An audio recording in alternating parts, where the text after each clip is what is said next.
प्रार्थना मिलकर करिए। भगवान मेरी नैया उस पार लगा देना, अब तक तो निभाया है आगे भी निभा देना।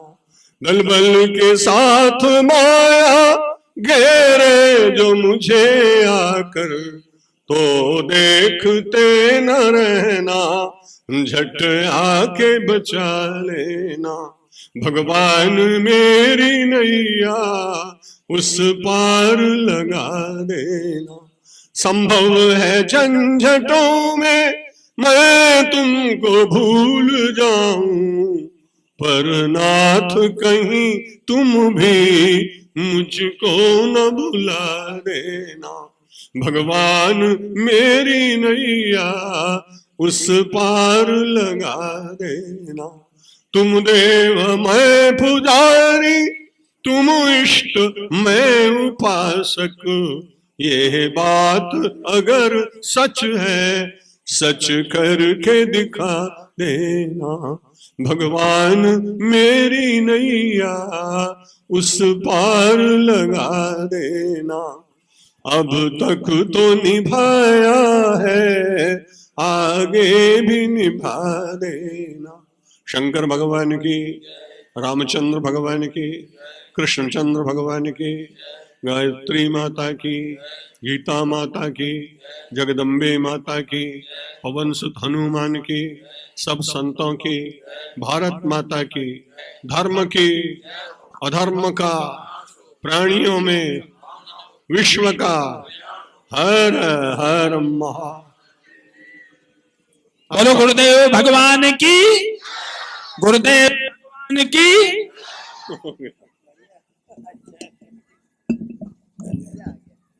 हाँ, पंडित जी ने संन्यास की बात कही थी। हमारे शास्त्र में है काम्यानाम कर्मणाम न्यासम संन्यासम कवयो विदुः। कामित पदार्थों की इच्छा धीरे धीरे कम कर सत्कर्म करने वाला व्यक्ति सन्यासी ही होता है, इसलिए मैं उनको सन्यासी ही मानता हूँ। और फिर भी विधिवत सन्यास लेना चाहे तो हरिद्वार आएंगे, हमारी और शिष्यों की संख्या में एक वृद्धि हो जाएगी, ये तो आनंद की बात है। लेकिन अगर वो ऐसे भी रहें तो ये सन्यासी ही हैं, इसमें कोई दोष की बात नहीं। धन्यवाद। आप सब लोगों को मैं 35 मिनट के लिए परलोक यात्रा कराने जा रहा हूं, क्योंकि इस लोक की यात्रा करेंगे तो जगत याद रहेगा, परमेश्वर का स्मरण करेंगे तो 35 मिनट की यात्रा आपकी परलोक यात्रा होगी। कोई भी आदमी घबराए नहीं, सबको वापस आ जाएंगे, उसमें से कोई परलोक में रहने वाला नहीं। यात्रा में आप परलोक में रहेंगे, यात्रा की समाप्ति पर आपका अवतरण फिर से धरती पर होगा और आप अपने अपने गृह कार्य में बड़े प्रेम से निमग्न हो सकेंगे। पर 35 मिनट के लिए आप सोचिए कि आप हैं नहीं, आप भगवान के साथ, जगत के साथ नहीं। ओम विश्वानदेव सवितर दुरितानि परासु यद्भद्रम तन्नयासु। ओम शांति शांति शांति।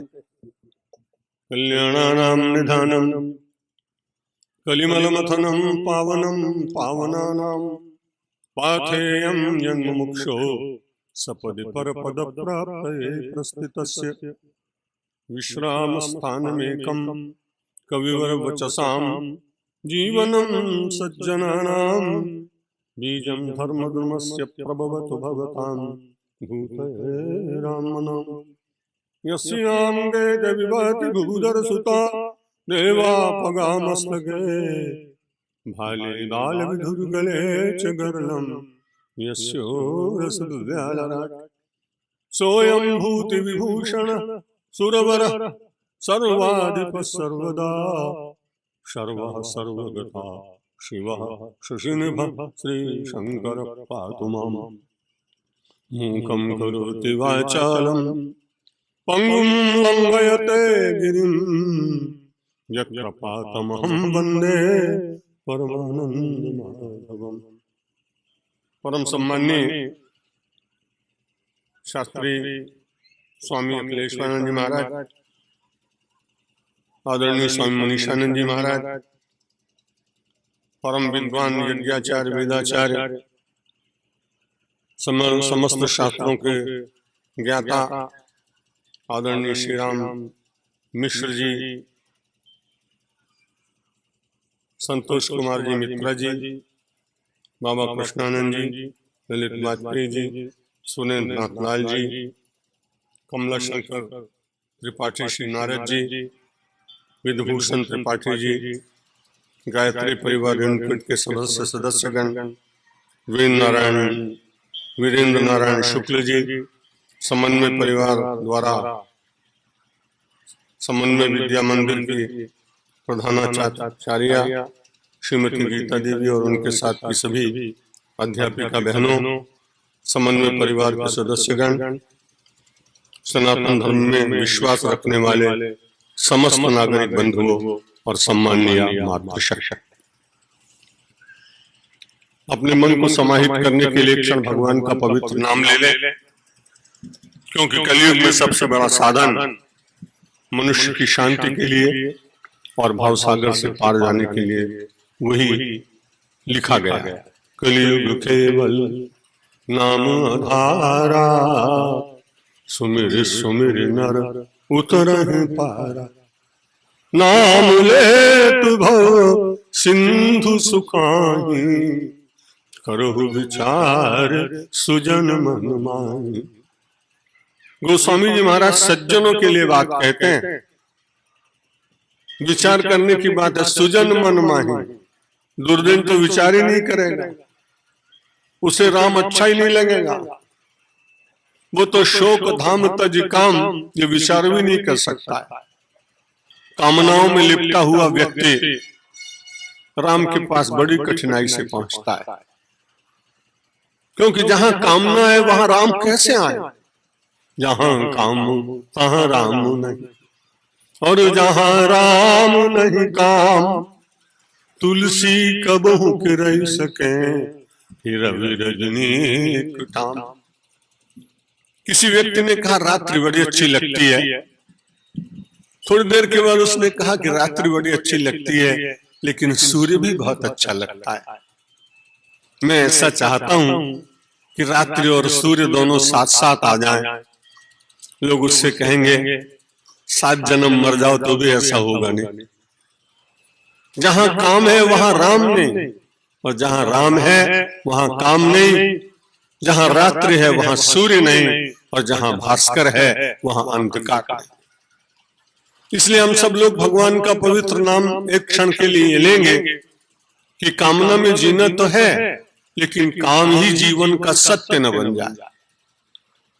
काम रहे जीवन में लेकिन साध्य न हो, वो साधन है। जब कोई साधन वस्तु बनती है तो उसका उपयोग करने के बाद साधन का परित्याग कर दिया जाता है। किसी आदमी को अपने मकान की छत पर जाना हो और वहां उसके घर में बनी हुई सीढ़ियां न हो तो नसेनी ले आता है। किसी पड़ोसी से मांगी जाती, उसके पास होती नहीं, और वो नसेनी पर चढ़कर अगाशी पे छत के ऊपर चला जाता है। उसे 2 घंटे बैठकर वहां स्वाध्याय भजन ध्यान करना है। इतने में पड़ोसी कहता है कि मैं अपनी नसेनी ले जाऊं, क्योंकि मुझे किसी दूसरे व्यक्ति को देना। आप बड़े प्रेम से कहते हैं नसेनी मेरे लिए साधन थी, साध्य मेरे लिए छत पर जाना था। जब मुझे आवश्यकता हो मैं ऊपर से आवाज लगाऊंगा, तो फिर तुम में सहायता कर देना। निवेदन ये करना चाहता हूं, संसार के पदार्थ, व्यक्ति और परिस्थितियों को साधन बनाइए, साध्य परमात्मा रहे। साध्य तक पहुंचने के लिए जब तक इनकी आवश्यकता हो तब तक इनके साथ थोड़ा ज्यादा प्रेम करिए। जब इनकी आवश्यकता कम होने लगे तो विज्ञापन मत करना कि अब तुम्हारी आवश्यकता नहीं। मन से स्वीकार करके राग के अपने तंतुओं को, राग की रस्सी को, राग के और मोह के रज्जु को विवेक की कैंची से धीरे धीरे काटना, राम का आनंद मिलेगा और काम व्यक्ति को व्यथित नहीं कर पाएगा। श्री राम जय जय राम। श्री राम जय जय राम। श्री राम जय जय राम।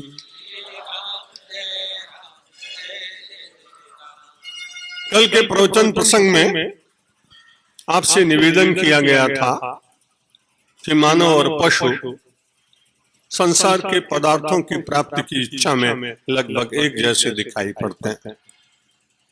कई बार पशु अपनी सामान्य उपलब्धियों में संतुष्ट दिखाई पड़ता है और मानव कई बार अपनी अति उपलब्धियों में भी बड़ा अशांत दिखाई पड़ता है। भगवान वेदव्यास जी कहते हैं, खादते मोदते नित्यम शुनकः शूकरः खरः येषां तेषां वृत्तिः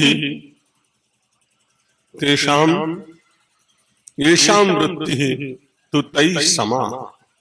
जिन लोगों के हृदय में शूकर, श्वान और गर्दभ इन तीनों की तरह वृत्तियां एक ही जैसी हो तो येषां तेषां तु तैः समा। उनके समान की वृत्ति वाले लोग कहना नहीं चाहिए, लेकिन उन्हें ऐसा मानना चाहिए वो उन्हीं के दलों के सदस्य हैं। मैं बहुत स्पष्ट नहीं कहूंगा क्योंकि वो बड़ी कठिन बात हो जाए। जो लोग केवल अर्थ और काम को ही सत्य मानते हो, उनको श्वानों का कोई दल हो तो उसमें अपना नाम लिखा देना चाहिए। यदि उसे केवल भोज्य पदार्थों में ही प्रीति रह गई हो और उसे कुछ भी दूसरा अच्छा न लगता हो तो उन्हें कोई संस्था यदि शूकरों की हो तो उसमें अपना नामांकन करा सकते हैं। और जिन लोगों को केवल श्रम करते हुए हल्ला मचाने की इच्छा हो, उन लोगों को गर्दभों की किसी टोली का सदस्य बन जाना चाहिए। ये शाम वृत्ति तो तई समा। जिनकी वृत्ति उन्हीं के समान है उनमें अंतर रहा, कहां रहा अंतर? शास्त्र और धर्म मनुष्य को अंतर की बात बताता है, विभाजक रेखा। What is the distinction between a human and human life and पशु, एनिमल लाइफ? एक पशु के जीवन में और एक मानव के जीवन में विभाजक रेखा कहाँ है? वो केवल एक रेखा है, दिखाई नहीं पड़ती। आचरण से पता लगेगा, अपनी वृत्ति से पता लगेगा, आपके मन के रुझान से पता लगेगा। तो आप जब एकांत में बैठे और आपको केवल संसार के पदार्थ ही बार बार दिखाई पड़ रहे हो, तब मानना पड़ेगा कि पाशविक वृत्ति का अपने ऊपर विशेष प्रभाव। यहाँ पाशविक का पशु शब्द लीजिए, निशाचर शब्द नहीं। यदि वो वृत्ति मनुष्य की धीरे धीरे हटती है तो सत्संग के द्वारा हटती है। यदि किसी को अपने मूल का स्मरण रहे ना तो उसे बहुत आनंद होता है। मनुष्य का मूल यदि स्मरण में रहे तो उसका स्मरण करते करते उसके व्यक्तित्व का विकास होता है। कई वर्षों पूर्व जब पहली बार कोलकाता गया तो मैंने वहां के वटवृक्ष का नाम सुना था पर देखा नहीं। अपने किसी सहयोगी से मैंने कहा आज समय है, आज बोटेनिकल गार्डन में मुझे ले चले, वनस्पति जहां पर है उस पार्क में ले चले, मैं देखना चाहता हूं उस वटवृक्ष को। मैं गया, आप में भी कुछ लोग गए हो।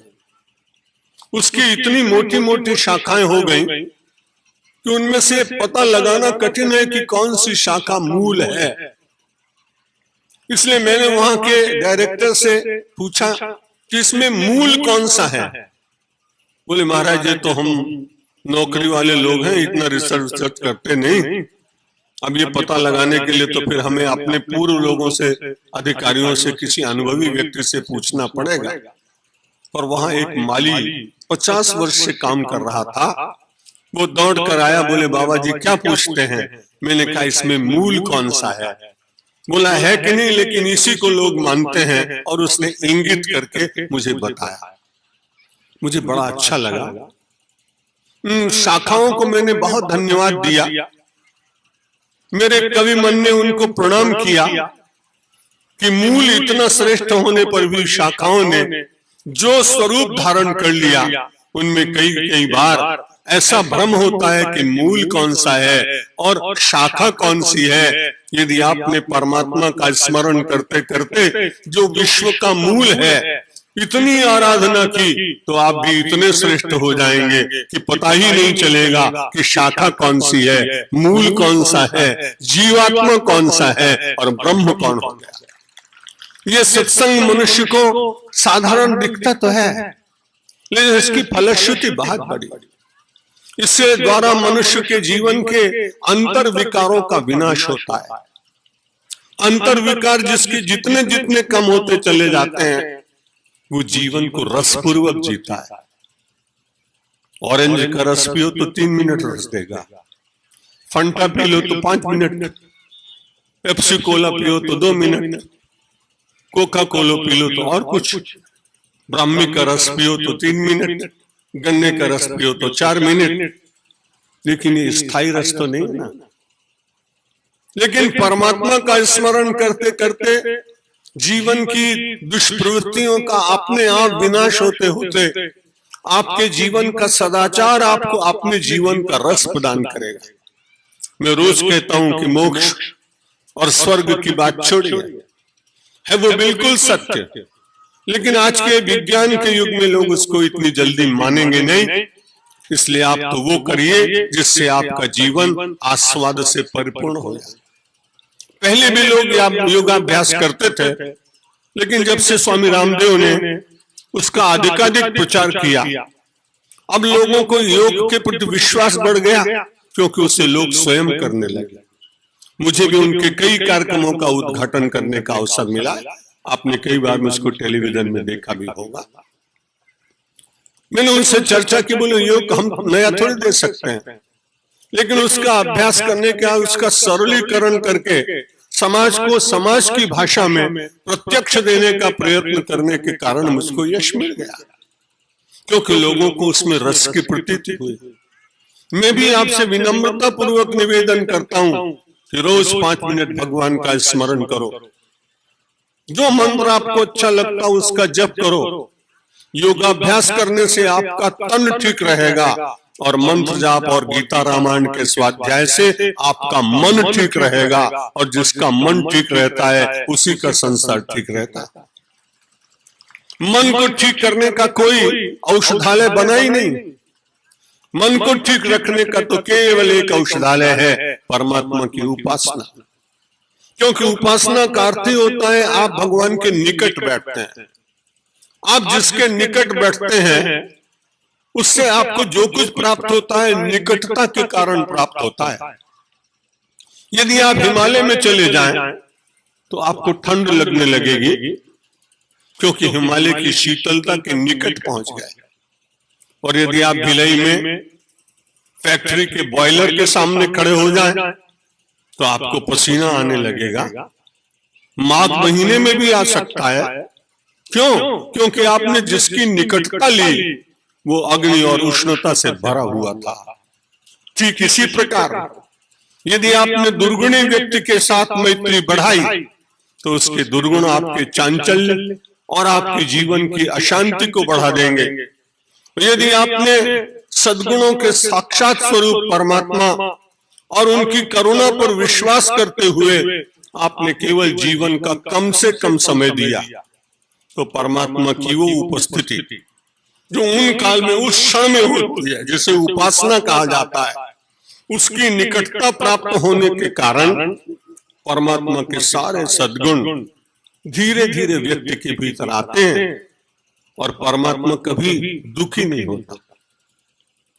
यदि परमात्मा का साथ करेंगे उपासना में तो मोक्ष और बहिष्ठ और स्वर्ग की बात छोड़े, आपके जीवन में शांति के क्षण बढ़ जाएंगे, आपके जीवन में आनंद का काल बढ़ जाएगा। आपके जीवन में प्रसन्नता का ड्यूरेशन बढ़ जाएगा, समय की सीमा बढ़ जाएगी।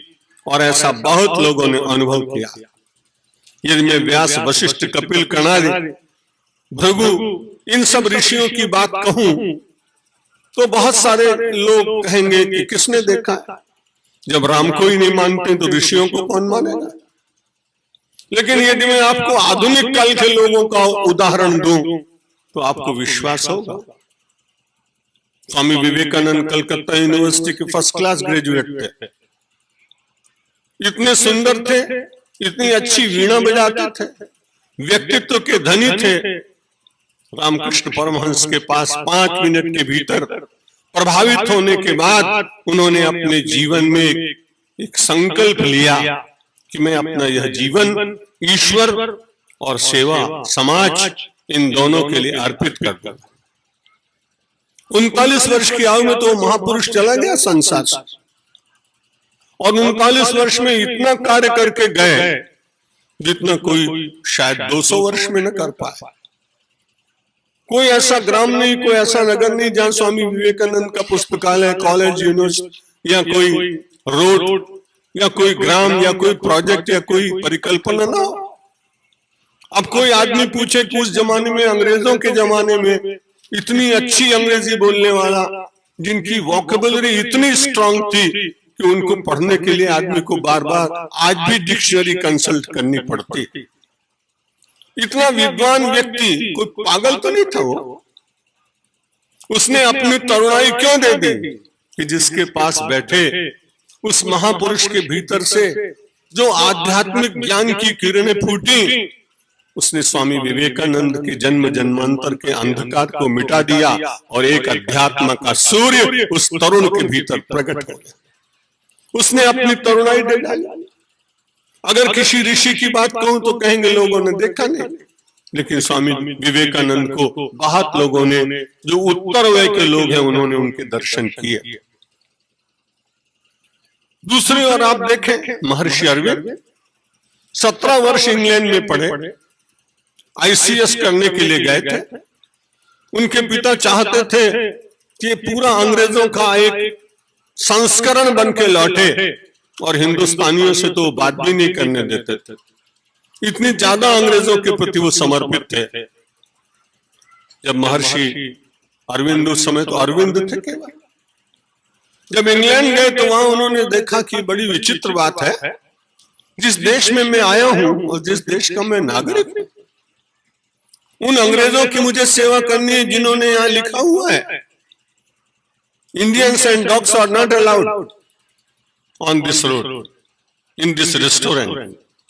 लिखा हुआ था कि भोजनालय में कुत्ता और भारतीय नहीं जा सकता है।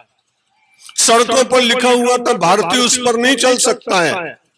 अरविंद के मन में विचार आया, ऐसे आईसीएस पास करने से लाभ क्या होगा जो गुलामी को निरंतर प्रश्रय देने वाला।